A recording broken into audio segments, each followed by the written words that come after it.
Tēnā koe, Mr Chair. I'm pleased to make a contribution at this committee stage, and I do note that it is a sort of unusual that we do have committee stages for treaty bills. So, but I do understand the nature of the important amendments that have been put through these SOPs. And so I'd like to just start off with the very simple SOP, and that is 467, which as this bill initially made its journey through the House, it was obviously an omnibus combined bill, and now that SOP is splitting out the two bills which are contained in there, and to the first bill, obviously the Tuhoe Claims Settlement Act, which deals specifically with the Crown's apologies and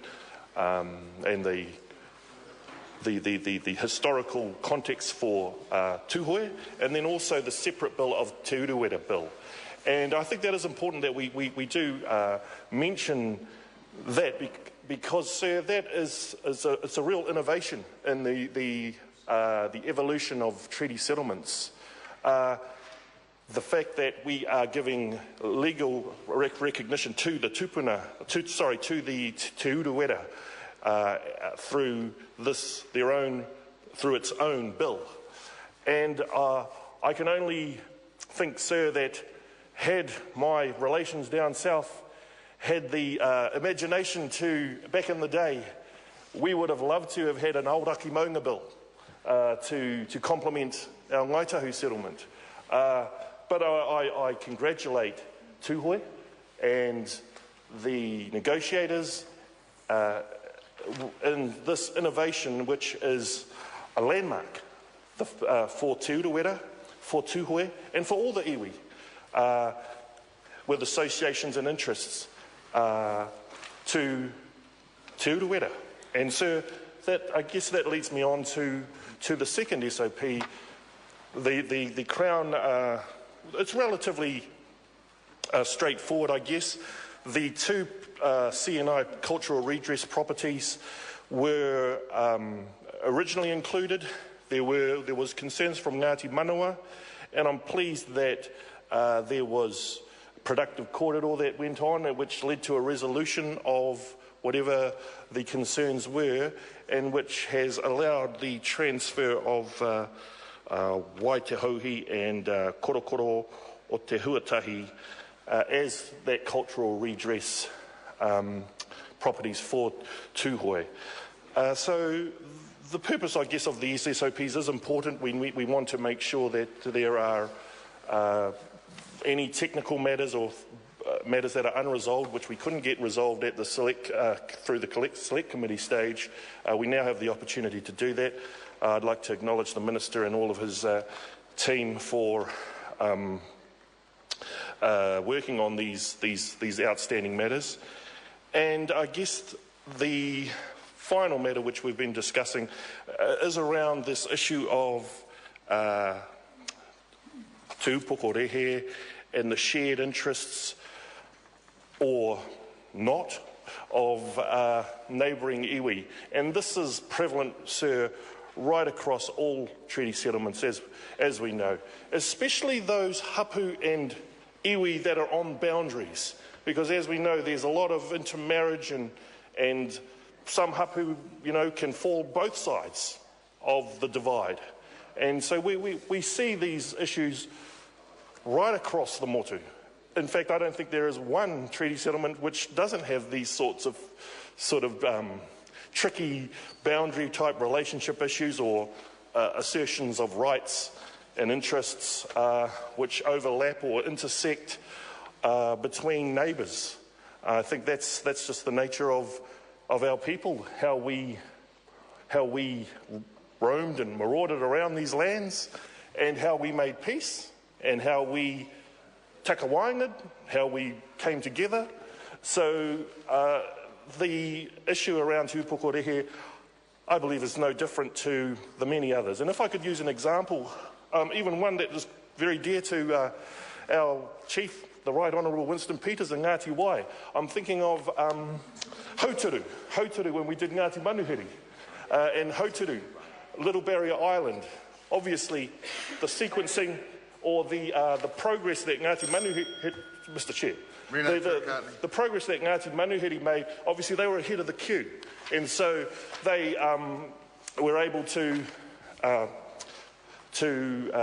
pen their settlement a lot earlier than their relations who were coming behind them. But there was a great concern from Ngāti Wai around the rights that Ngāti Manuhiri purported to have to Hauturu, which they believed was, pretty much to the exclusion of Ngāti Wai. But we were pleased to work through that issue very constructively with all sides, and in particular at the Select Committee, to make sure that it was not non-exclusive. There was a recognition and there was room to accommodate Ngāti Wai and other interests that were yet to come through. And I think that situation is no different to this situation. The Minister has made it very clear, and it has been provided for in the legislation, that there is room to accommodate the rights that are recognised through subsequent settlements that may come through in the future. And I'm thinking of another example quite close to home, would be Kapiti Island.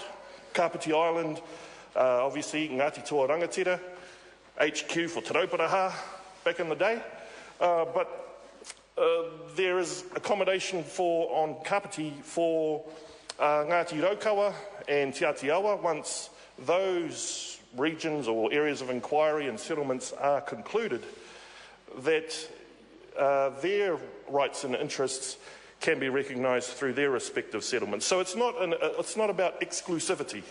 I think much as iwi like to assert their exclusive rights to certain things, the nature of these treaty settlements is complex. There is, in particular, when you have many different whakapapa, close whakapapa arrangements and neighbours and the history which is part of us as Māori people across the motu. So I just wanted to acknowledge the Minister for clarifying that there is the ability to include tūpoko rehe or other Ngāti Ruapani or other rights that can be affirmed through subsequent settlements which may come through the settlement process. And I don't want to prejudge anything, obviously, it's not my place to do it, but it's this Parliament's place to make sure that this piece of legislation is given due proper attention. We're not trying obviously this Parliament is the ultimate authority in terms of authorising and giving mandate to this piece of legislation, and I think we've covered some very important areas here, and I'm very comfortable with the explanations that have been provided, and hopefully that will provide comfort to those other iwi who are further back in the pipeline of advancing their settlements with the Crown. So thank you very much, Mr. Speaker. Order. I wish to just make some comments about process at this point, which might be helpful to the House, because I think what's developing here is a dialogue situation. And when leave was sought to have one debate, there was no instruction or change to the process of 4 calls per member. And because this is a lesser court to the House, we're in the committee of the House, the normal process for that, and the precedent for that, and the convention for that, is that there'd be an instruction from the House to the committee that there be unlimited calls, and that course hasn't been taken, and I don't believe there was any intention to curtail, but I just want to inform those who are participating that that's kind of the structure under which we're operating, and as long as members are comfortable with that, it's just a little preemptive process.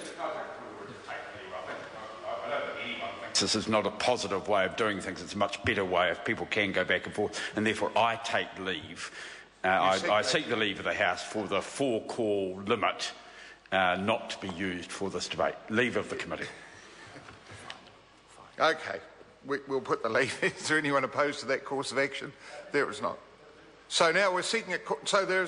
So what we've just done is we've taken away that 4-call limit. If the member wishes to participate more than that, although he looked quite content, and now I'll recognise the Minister who was seeking the call. I just wanted to reaffirm what Mr Tirakatani has said, because he's absolutely spot on by reference to Kapiti Island. The fact that Ngāti Toa have received